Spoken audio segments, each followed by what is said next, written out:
Selamat pagi, pada kesempatan kali ini kita akan belajar tentang sifat dan klasifikasi dari fraud.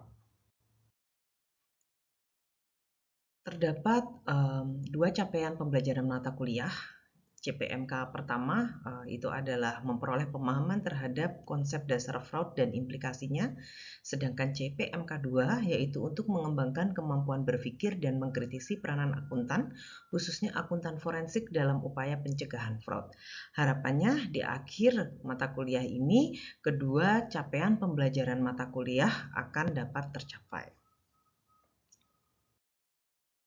Fraud adalah tindakan penipuan atau pengelabuan yang dilakukan dengan sengaja untuk memperoleh keuntungan atau merugikan pihak lain melalui informasi yang salah atau menyesatkan.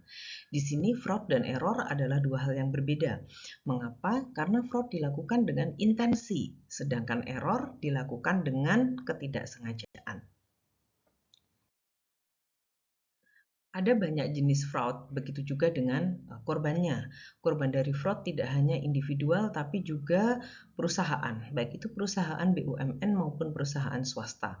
Di contoh-contoh ini menunjukkan kasus saat perusahaan BUMN maupun perusahaan swasta di Indonesia menjadi korban dari fraud. Selanjutnya terkait dengan klasifikasi atau jenis fraud itu sendiri terdapat 3 kategori besar, yaitu korupsi atau corruption, asset misappropriation atau penyalahgunaan aset, dan financial statement fraud atau fraud atas laporan keuangan. Klasifikasi ini dibuat oleh Association for Certified Examiner. Selanjutnya, kalau kita lihat demografi dari pelaku fraud itu sendiri, sebagian besar fraud itu dilakukan oleh karyawan dan atasan direksi atau pemilik. Hal ini dikarenakan mereka sangat memahami karakteristik dari perusahaan sehingga mereka bisa menyalahgunakan wewenang mereka. Sedangkan kalau dilihat dari gender, 92% pelaku fraud adalah laki-laki. Kerugian fraud itu sendiri sebagian besar didominasi oleh korupsi. Sedangkan untuk industri yang paling terdampak oleh fraud adalah industri keuangan dan perbankan. Kemudian mengapa orang melakukan fraud? Ini bisa dijelaskan dengan apa yang kita sebut sebagai fraud triangle. Di dalam fraud triangle ini kita bisa asosiasikan sama dengan fire triangle atau triangle segitiga yang diperlukan saat seseorang mau membuat api. Jadi di sini api dan fraud adalah dianggap sebagai sesuatu yang sama. Contohnya saat kita akan membuat api, kita membutuhkan heat atau panas, oksigen, dan bahan bakar.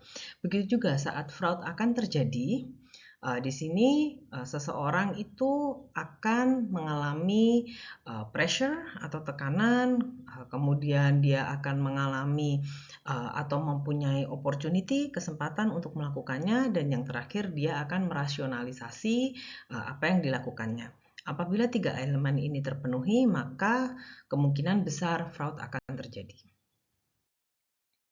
Lalu bagaimana cara untuk meminimalkan fraud? Kita bisa menggunakan ilustrasi dari skala fraud berikut ini. Jadi apabila seseorang itu mengalami tekanan situasional yang cukup tinggi, kemudian dia mempunyai opportunity atau kesempatan yang cukup tinggi untuk melakukan fraud, maka untuk meminimalkan terjadinya fraud, organisasi harus mempunyai integritas atau pengembangan individu ya, yang bisa meningkatkan integritas dari karyawan atau individu di perusahaan tersebut.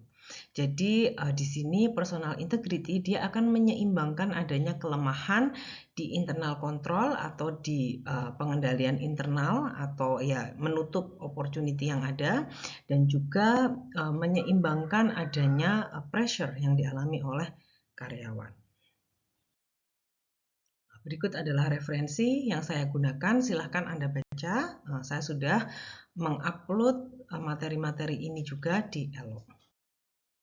Terima kasih dan sampai jumpa di pertemuan selanjutnya.